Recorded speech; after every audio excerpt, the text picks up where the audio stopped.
Now, as if employers thought it couldn't get any worse with millennials in the workplace, it's time to make way for Generation Z. The first of the Gen Zers are turning 18 this year, and they're not looking just for work. They want something meaningful. Not that there's anything wrong with that, right? So what should managers expect from young workers, and how should they plan to manage them? On the phone is business coach Shontaye Hawkins with some insight on what to expect with this new generation and how employers can work with these kids. Shontaye, first of all, good afternoon and thanks for joining me. Hello, how are you? Thank you for having me. Absolutely. You know, there's so many people criticize millennials, like they paint them all with the same brush, that they're lazy, they're entitled. I mean, they're not really all that bad, are they? I don't think all of them are that bad. I have brothers and sisters that fall into that category, so I can't. I have to defend them at least. And, you know, here we are. I think about this, you know, we're approaching, having 5 generations in the workforce beginning this summer. And, you know, the best description of it is like going to your grandmother's house for Thanksgiving, Christmas, a family reunion where everybody's going to be there. Mm-hmm. Yeah. and you've all got to get along. Right. So it's going to be interesting, right? Because you have the family member, the grandfather, the grandmother, who thinks you should put your cell phone down. Like, what is that thing? Why are you even using that? Right. Then you have, right? Then you have the great-grandchild or daughter or son who is sitting there on the cell phone, Googling everything and tweeting and posting everything and taking pictures of the food, and the whole entire, family is like, everybody's doing something different, and everybody's questioning what the other person's doing, right? And in the middle are the parents who are fighting with all the other generations while Googling some information themselves. So what should, Shontaye, speaking with business coach Shontaye Hawkins about kids from Generation Z entering the workforce, starting to enter the workforce this summer, is there anything wrong with looking for meaningful work? No, absolutely not. I think that each generation has a different set of requirements, expectations, etc. And this generation that's entering the workforce has gone through and seen so much from, one thing, only 1 in 5 of them are in a home with both parents. They grew up during a big financial crash of Lehman Brothers, housing market crashes, and other big company failures. So they're looking for something meaningful and real to catch on to hold on to live for, if you will, because everything else just kind of goes by, it's here today. They're skeptical, very, very skeptical.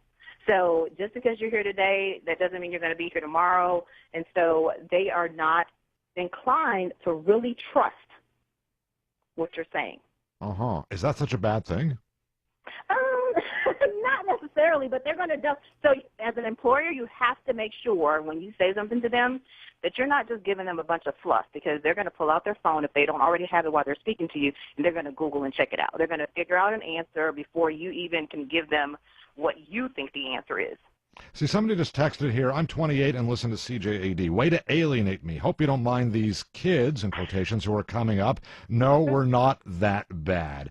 And, I don't know if this person sent the text before or after I said a couple of things, but I think it's crazy to generalize. Yeah, there are certain kids or you could say even a lot of kids in Generation X or Y who are this, that, or the other, or Generation Z. It really is unfair to really paint everybody with the same brush. Yeah, it absolutely is. I mean, and honestly, I'm Generation X.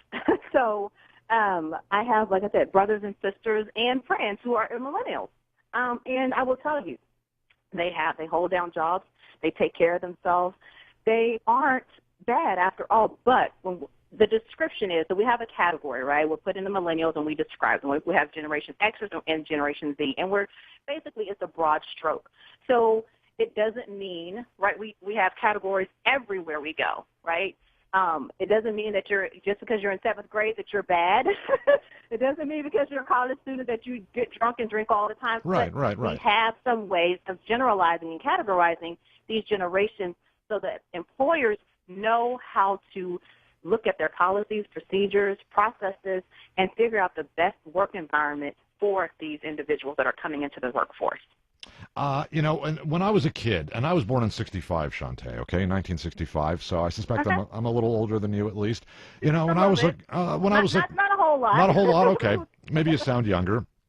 I know when I was looking for summer jobs, it was, first of all, you have the newspaper route, which most of us did, right? Mm-hmm. And I didn't want to do lousy jobs, but then nobody, back then, like back-breaking work. Sometimes you ended up doing that kind of stuff because you had no choice.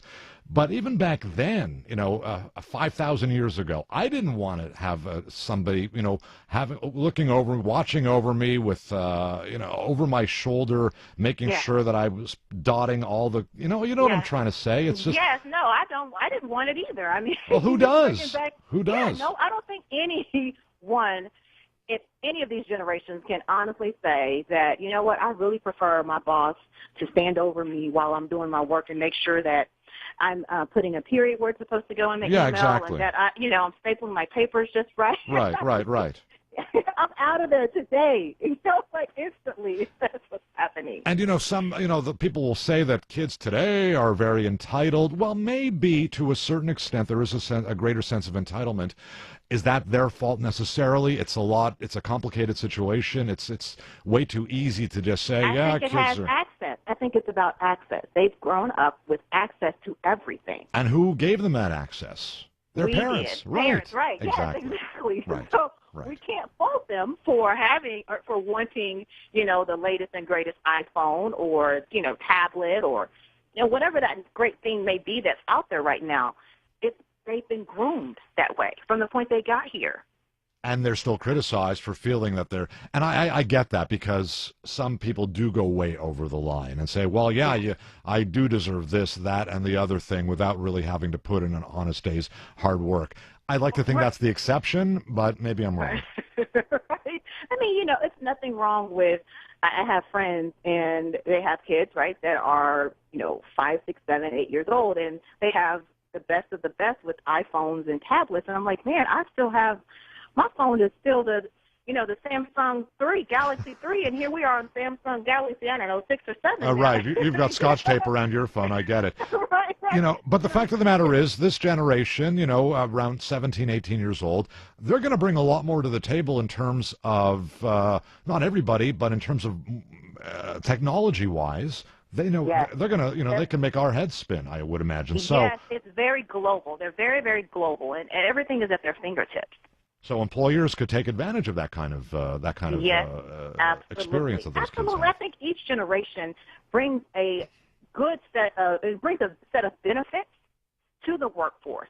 It's just all about a company. If you're going to really hire that group of individuals into your company, you're going to have positions for them, internships, full-time opportunities, part-time opportunities. You want to make sure that you're listening to what they're asking for so that you don't have a lot of turnover, because it's costly to hire someone, lose them, replace them. This texter writes, I'm 24, listen to CJAD every day. My parents once said, you want a phone? Great. Go buy one. We'll end it on that note. Shontaye, thank you very much. It was a real treat talking with you. Thank you. Have a great day.